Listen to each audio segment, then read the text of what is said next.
sudah naik peringkat gitu, Bu. Tetap harus dikawal. Karena kalau tidak kadang-kadang sinkronisasinya kurang bagus. Jadi yang otomasi ini sudah tidak ada Bapak Ibu ya. Jadi harus perpanjang akreditasinya dengan mengajukan reakreditasi. Ini yang tadi untuk unggul. Nah, kita fokus langsung ke isi ininya ya, Bapak Ibu. Nah, di budaya mutu kita lebih ke dalam aja ke jadi di budaya mutu itu sasaran mutunya kan setiap kriteria dibagi. Masukan, proses, capaian dan luaran, lalu dampak. Dampak. Dan ini sistem penjaminan mutu ini harus memenuhi ini semua Bapak Ibu. Ada kita punya standar dikti, akademik maupun non-akademik. Lalu kita punya juga sistem tata kelola untuk mengimplementasikan SPMI. Kalau di PT ya mencakup seluruhnya, tapi nanti kalau untuk SPMI Prodi, Bapak Ibu lebih fokus pada bagaimana CPL itu dikawal oleh SPMI, dicapai kayak gini. Semuanya harus termasuk sampai LPS-nya juga harus diatur gitu oleh SPMI. Ini artinya tidak boleh ada prodi yang RPS-nya belum lengkap gitu ya, misalnya gitu ya, atau sudah mau menghadapi semester baru RPS-nya belum update gitu ya, belum update gitu ya. Jadi bagaimana caranya apa Monep itu berjalan? Karena di PPEPP di Permen 39 ini penanggung jawab PPEPP sebenarnya bukan hanya LPM Bu. Jadi kewajibannya adalah SPMI itu dijalankan oleh seluruh perangkat ya seluruh bagian di universitas. Tidak lagi bergantung kepada LPM. Artinya misalnya evaluasi itu bisa dilakukan oleh Bapak Ibu rapat prodi saja. Tidak harus selalu AMI. Tidak harus selalu AMI. Itu. Makanya paling mungkin itu terjadi kalau Bapak Ibu memiliki sistem informasi, gitu ya. Karena kalau Bapak Ibu nanya ke Bapak Ibu bisa nanya ke Prodi kan nggak mungkin. Wah kami sibuk dan seterusnya. Tapi kalau sudah rapat semua tersimpan terdokumentasi kan pasti ada. Gitu. Hal apa yang dievaluasi itu juga mesti ada. Sistem evaluasi pemenuhan standar diktinya ini yang transparan, akuntabel, mapan gitu ya. Itu ya tandanya itulah gitu ya. Bisa terlacak dan seterusnya. Ini paling sedikit 3 tahun Bu. Jadi kalau nanti 2028 berarti mulai dari 2026 ini ya Bu. 2026 ini harus sudah ya sudah bisa ditunjukkan. Dan peningkatan mutu berkelanjutan ya bisa terlihat dari capaian Bapak Ibu ya. Dan ini syarat perlu akreditasi unggul Bu, yang ini Bu.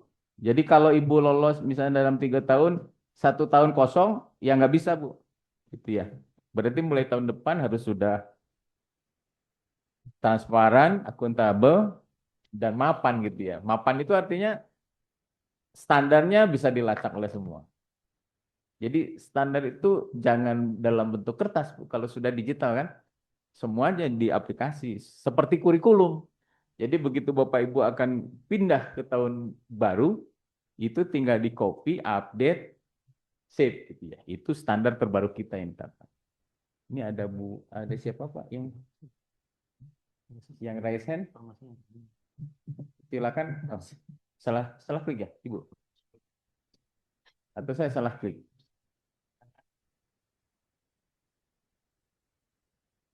Admin ya? Oke. Oh, izin istirahat boleh. Baik, kita lanjut dulu ya, Bu ya.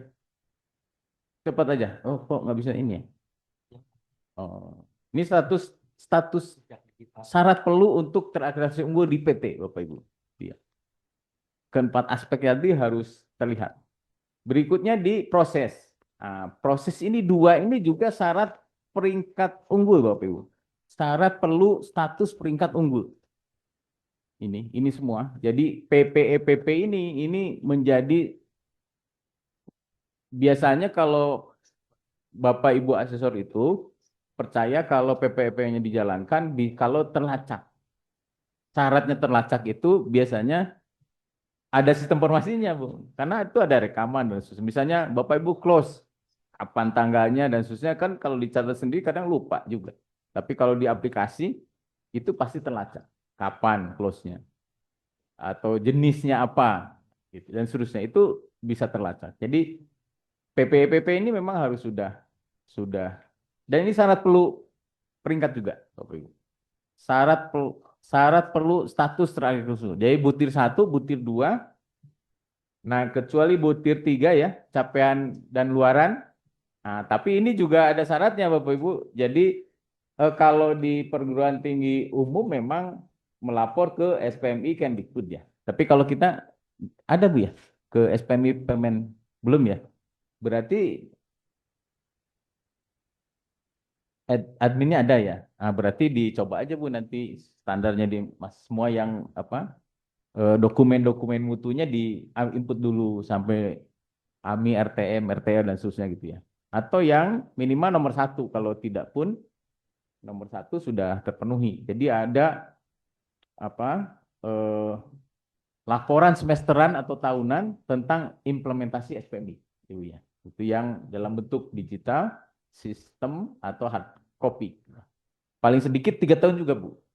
Jadi mulai paling sedikit 3 tahun. Jadi kalau ketika Ibu mengajukan itu, mengajukan reakreditasi. Untuk kan syarat untuk unggul kan Bu. Ini kalau ini kan bukan syarat perlu peringkat unggul, tapi kalau tidak terpenuhi berarti nilainya 0. Bapak Ibu kalau di APT 41 itu skornya setiap butir itu 0 dan 2. Jadi kalau Bapak Ibu memenuhi 2, kalau tidak misalnya salah satu kata asesor ini nggak ada ini, ya 0 gitu. Nggak ada nilai 1. Ini nilai 1. Jadi karena 200 Bapak Ibu harus minimal memiliki skor 160. 160. Ya dihitung saja lah. Kalau ada 65. Ada 65 butir dari 39 indikator. Ada 39 indikator kinerja, 65 sub indikator. Ada hitungannya sih Bu, tapi nantilah Bapak Ibu akan terlihat sendiri. Nah yang 4, ini kalau mau unggul juga, tapi rasanya sudah ya. 160 Bu, 160. Tapi ada ininya agak berbeda. Ini bobotnya berbeda, Bu. Karena kita melihat bahwa luaran itu luaran capaian dan dampak hampir 50% ya ininya. Apa bobotnya, Bu? Bobot. Dan ini persentase kalau ini tinggal mempertahankan lah. Kalau IPDN sudah ini tinggal mempertahankan untuk tetap pada saat pengajuan di atas 50%. 50%. Yang ini Bu, yang khusus PTKL adalah opini WTP. Tapi ini oleh ini ya, Kemdagri ya. Ya. Sudah ya. Dalam 3 tahun Bu ini. Dalam 3 tahun. WTP terus. Baik. Tanpa pengecualian. Dan dipublikasikan secara luas ke masyarakat. Bentuknya apa ya? Ada ya? Di ikhtisar laporan keuangan ada ya Bu ya? Sudah ada. Oke baik. Baik. Jadi harus bisa ditunjukkan nanti oleh Ibu. Bisa tahun depan di capture lah, di capture atau linknya tetap ada gitu supaya muncul tetap hidup. Berikutnya ada di diferensiasi misi karena apa secara umum bahwa penjaminan mutu ini mengacu pada diferensi misi perguruan tinggi ya walaupun memang kami di instrumen itu akhirnya tidak bisa apa ya yang menentukan Bapak Ibu perguruan tinggi diferensiasi yang mana dari 3 itu harus ditunjukkan oleh Renstra nih. Renstra indikator kinerja dan target di masing-masing perguruan tinggi. Jadi yang akan dicek di sananya oleh asesor Bapak Ibu. Jadi kalau mengaku kita memang rasanya kalau IPDN sih masih di uh, pendidikan ya Bu ya, pendidikan. Tapi apa penciri keunggulan kita gitu ya. Diferensiasi, ya artinya bobot misi di kependidikannya itu memang sangat hebat gitu IPDN. Nah, itu tandanya mesti ada di, iya, tidak masalah karena memang kalau kita memang mandat kan, Bu. Kalau memang ada, kalau Bapak Ibu baca nanti deskripsi di misinya itu memang di PTKL harus begitu, Bu. Harus begitu. Tapi maksudnya kita harus kawal, Bu. Nah, ya kita harus kawal di apa nanti kita tunjukkan. Ya kalau di 36A ini di misi ini juga syarat peringkat terakreditasi unggul. Tadi Bapak Ibu perlu menunjukkan diferensiasi dan fokus pengembangan ini. Kalau ini rasanya sih sudah mengacu ke apa Kemdagri ya Bu ya. Tapi kita harus highlight bahwa itu adalah keunggulan PT. Kalau dari penjelasan Prof yang tadi mendirikan PT aja harus distintif karena kita adalah perguruan tinggi yang diamanahi oleh kementerian kan gitu ya. Apalagi PT-nya Bu gitu ya. PT-nya juga harus sangat punya keunggulan yang sangat distintif. Dan itu nanti dicirikannya, dicarinya ya di Renstra Bapak Ibu. Renstra indikatornya mana tercapai atau tidak itu akan terlihat di sana. Ya, Ini malah saya. Karena IPDN tuh kan mendukung tercapainya atau berkontribusi ke tercapainya visi misi Kemendagri ya, gitu ya. Namun satu sisi juga harus apa ya ke dikti gitu. ya. Nah, ini sasaran strategis yang untuk IPDN itu meningkatnya kualitas SDM aparatur dan pendidikan kepamong perajaan dalam penyelenggaraan pemerintahan dalam negeri. Ya itu Nah, sudah bagus, Bu. indikatornya jumlah prodi unggul. Prodi unggul mungkin bisa, Ya, tapi tapi penciri unggulnya itu mungkin juga harus dikedepankan, Bu. Apa? nah Indikator yang lebih sasarannya rinci di kitanya, di ya, kitanya. misalnya sasarannya antara lain meningkatnya jumlah guru besar. Boleh. Ya, terus mungkin meningkatnya dosen yang jabatan LK. Boleh. Tapi itu kan secara umum, Bu. Perguruan tinggi semua begitu. Hmm. Apakah misalnya tadi ya Nah, ciri khasnya itu. misalnya IPDN ini menghasilkan buku-buku yang menjadi acuan ASN dalam Oke. apa bekerja gitu ya.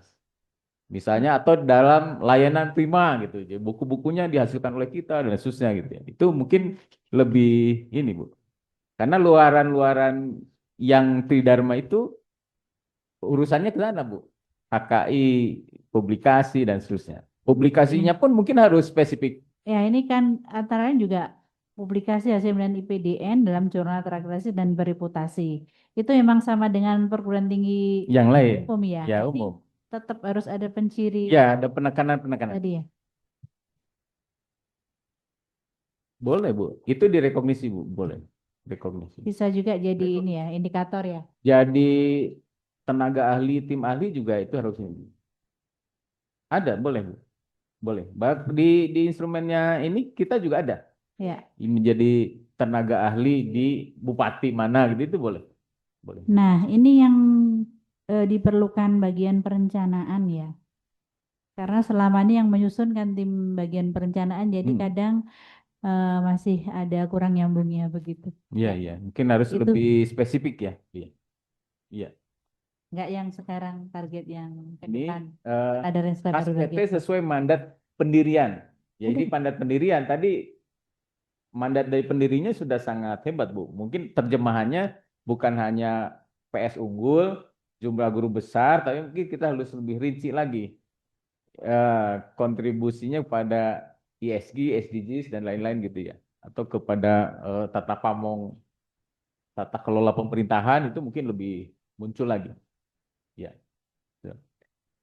Lalu berikutnya adalah dilengkapi dengan visi dan tujuan yang terukur jelas, relevan dengan fokus misi yang ditetapkan, dan menunjukkan posisi strategis PT dan kontribusinya. Tadi kalau mendirikan S3 saja kita harus benchmark, maka kita pun harus benchmark sebenarnya. Benchmarknya kan IPDN hanya